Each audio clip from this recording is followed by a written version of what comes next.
Hello बच्चों, let's read this question. The question says during hearing of a court case, the judge suspected that some changes in documents had been carried out.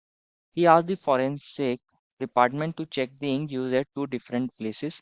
According to you, which technique can give the best results? Option A is column chromatography. Option B is solvent extraction. Option C is distillation and option D is thin layer chromatography. बच्चों इस question में हमसे कहा गया है कि एक case के दौरान जज ने हमारे फॉरेंसिक डिपार्टमेंट वालों से कहा है कि आपको इंक चेक करनी है दो डिफरेंट प्लेसेस पर और हमसे पूछा गया है कि अगर हमें इंक चेक करनी है तो हम कौन सी टेक्निक को यूज़ कर सकते हैं जिससे हमारे पास बेस्ट रिजल्ट मिल सकता है। तो हमें चार ऑप्शंस दिए गए हैं। फर्स्ट ऑफ ऑल बात करते हैं इस क्वेश्चन में की कंसेप्ट के बारे में। की कंसेप्ट क्या होगा बच्चों, जो हमारे पास इंक के कंपोनेंट्स होते हैं वो हमारे पास different degree of adsorption show करते हैं on a surface of adsorbent. That is components of ink. Components of ink show different degree of adsorption. Show different degree of adsorption कि वो हमारे पास components of ink different degree adsorption की show करते हैं किसी surface of adsorbent पे, किसी adsorbent के surface पे on adsorbent। तो ये हमारा की कंसेप्ट रहेगा। समझते हैं क्या मतलब है इसका और किसके अंदर इसका यूज कर सकते हैं। तो वन बाय वन सारी टेक्निक्स को देखते हैं। हमें फर्स्ट टेक्निक में दिया गया है कॉलम क्रोमेटोग्राफी। कॉलम क्रोमेटोग्राफी के अंदर क्या होता है बच्चों, हमारे पास एक गिलास का कॉलम लेते हैं हम और यहाँ हमारे पास एक वॉल्व लगी होती है जिसकी हेल्प से हम इसको कंट्रोल कर सकते हैं। और ये इसके अंदर क्या करते हैं, हमारे यहाँ तक नीचे एड्सॉर्बेंट को ले लेते हैं। किसको लेते हैं? एड्सॉर्बेंट। और हमारे पास क्या होता है, यहाँ पे हम अपने मिक्सचर को ऐड कर देते हैं जिसके अंदर से हमें कंपोनेंट्स को सेपरेट करना है। ये हमारे पास कौन होगा, इसमें यहाँ मिक्सचर होगा और ऊपर से एक अप्रोप्रिएट सॉल्वेंट को डालते हैं। तो जो हमारे इंक के अलग अलग कंपोनेंट्स होंगे बच्चों, वो क्या हो जाएंगे थोड़ी टाइम बाद सेपरेट हो जाएंगे। किस बेसिस पर सेपरेट होते हैं कि हमारा जो मिक्सचर है उसके अंदर जो कंपोनेंट्स हैं उनकी एड्सॉर्बेंट और सॉल्वेंट के साथ इंटरेक्शंस कैसी हैं, वो एड्सॉर्बेंट के ऊपर कितना एड्सॉर्ब हो रहे हैं और हमारे सॉल्वेंट के साथ वो कितना मोबाइल फेस में मूव कर रहे हैं। एक सॉल्वेंट हमारा मोबाइल फेस की तरह काम करता है और एड्सॉर्बेंट हमारा स्टेशनरी फेस की तरह काम करता है। ये हमारा जनरल प्रिंसिपल होता है किसी भी क्रोमेटोग्राफी टेक्निक के अंदर।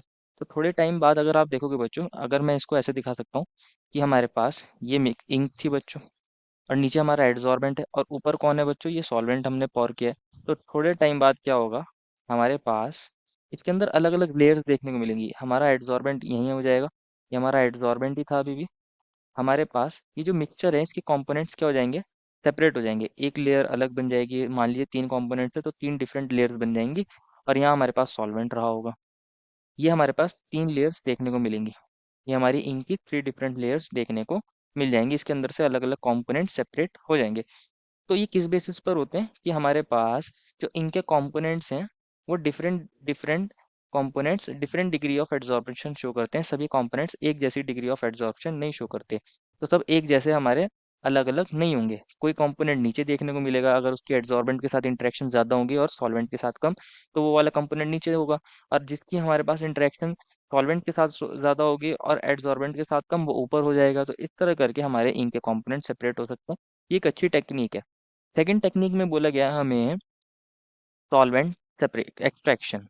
सॉल्वेंट एक्सट्रैक्शन के अंदर क्या होता है बच्चों, हम अपने कंपोनेंट्स को सेपरेट करते हैं bye dissolving them in appropriate solvent. कि हमारा कोई एक कंपोनेंट एक उसके अंदर सॉल्युबल हो जाए, उसकी हम सॉल्युबिलिटी को देख लेते हैं किसी एक कंपोनेंट की, और बाकी कंपोनेंट हमारे उसके अंदर सॉल्युबल ना हो तो हम उनको एक्सट्रैक्ट करके सेपरेट कर सकते हैं।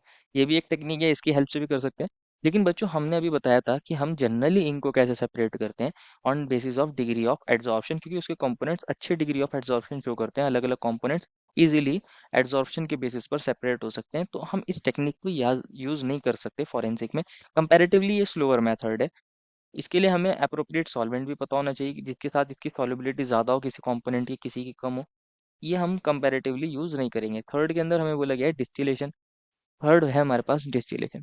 डिस्टिलेशन में हम कंपोनेंट को सेपरेट करते हैं depending upon the difference in their boiling point, कि किसी कंपोनेंट के बॉइलिंग पॉइंट में कितने कितना डिफरेंस है, तो उसके बेसिस पर हम डिस्टिलेशन करते हैं। तो बच्चों हम यहाँ डिस्टिलेशन को भी यूज नहीं करते। कंपैरेटिवली ये हमारा टाइम कंज्यूमिंग मेथड होता है और हमें कंपोनेंट्स के बॉइलिंग पॉइंट का भी आइडिया इतनी जल्दी नहीं होता। तो हम इस मेथड को भी यहाँ यूज नहीं करते। एंड डी ऑप्शन के अंदर बोला गया थिन लेयर क्रोमेटोग्राफी, तो इसको भी समझ लेते हैं। थिन लेयर क्रोमेटोग्राफी के अंदर क्या होता है, हम एक स्लाइड लेते हैं। थिन लेयर क्रोमेटोग्राफी के अंदर एक थिन स्लाइड लेते हैं और इसके ऊपर हम अपने एड्सॉर्बेंट को लगा देते हैं। इसके ऊपर हम अपने एड्सॉर्बेंट को लगा देते हैं। एड्सॉर्बेंट जो यूज़ करते हैं हम जनरली कौन यूज़ करते हैं? एलुमिना को यूज़ करते हैं, या फिर हम जनरली सिलिका जेल देखते हैं। एलुमिना या फिर सिलिका जेल एड्सॉर्बेंट यूज़ करते हैं। और क्या करते हैं बच्चों, इसको हम इसके ऊपर अपने मिक्सचर को लगा देते हैं, उसकी ड्रॉप को, इंक की ड्रॉप को लगा देंगे। और इसको एक अप्रोप्रिएट सॉल्वेंट के अंदर बच्चों इस तरह सस्पेंड कर देते हैं। तो क्या होगा बच्चों, हमारे पास जो सॉल्वेंट के अंदर मॉलिक्यूल्स होंगे, सॉल्वेंट के अंदर पार्टिकल्स होंगे, वो धीरे धीरे क्या करते हैं, यहाँ से कैपिलरी एक्शन के थ्रू हमारे थिन लेयर क्रोमेटोग्राफी के अंदर, ये जो हमारी स्लाइड होती है, इसके अंदर बच्चों बहुत कैपिलरीज होती हैं। तो ये कैपिलरी एक्शन के थ्रू हमारे सॉल्वेंट के मॉलिक्यूल्स राइज करना स्टार्ट करेंगे और ऊपर की तरफ मूव करना स्टार्ट करेंगे। जब ये ऊपर मूव करेंगे बच्चों, तो ये हमारे मिक्सचर के कंपोनेंट्स से इंटरेक्ट करते हैं और उन कंपोनेंट्स को अलग अलग डिस्टेंस पर सेपरेट कर देते हैं। मान लीजिए कोई कंपोनेंट हमारा सॉल्वेंट के साथ ज़्यादा इंटरेक्शन शो करता है, ज़्यादा उसके अंदर सॉल्युबिलिटी है उसकी, और एड्सॉर्बेंट के अंदर कम है, तो वो हमारे पास सॉल्वेंट के साथ राइज होता चला जाएगा और सबसे ऊपर हाइट में मिलेगा। जिसकी सॉल्वेंट के साथ इंटरेक्शन कम होंगी और हमारे एड्सॉर्बेंट के साथ ज़्यादा होगी, वो जल्दी एड्सॉर्बेंट पर एब्जॉर्ब हो जाएगा, वो हमें कम हाइट पर देखने को मिलेगा। इस तरह करते करते हमारे पास अलग अलग कंपोनेंट अलग अलग हाइट पर सेपरेट हो जाते हैं। तो हमारे पास मान लीजिए 3 कंपोनेंट थे, तो 3 अलग-अलग कंपोनेंट्स 3 हाइट पर सेपरेट हो जाएँगे। हम इसकी हेल्प से ये निकाल सकते हैं कि हमारे पास कौन-सा कंपोनेंट कितनी हाइट में मिला है, सारे कंपोनेंट को ईज़िली सेपरेट कर सकते हैं। तो ये एक बहुत फास्ट मेथड है और बहुत ईज़ी मेथड है। अगर हमें फॉरेंसिक में यूज़ करना हो तो बहुत मोस्ट एप्रोप्रिएट मेथड है। ये हमारा कॉलम क्रोमैटोग्राफी भी ज़्यादा एप्रोप्रिएट है। तो हम जनरली फॉरेंसिक में अगर मुझे इनके कंपोनेंट्स चेक करने होंगे, तो मैं क्रोमैटोग्राफी या थिन लेयर क्रोमैटोग्राफी को यूज़ कर सकता हूँ। उसमें भी मोस्ट प्रोबेबली हम अपनी थिन लेयर क्रोमेटोग्राफी को यूज करते हैं for best result. Therefore, final answer is option number D. I hope you understood it well and best of luck.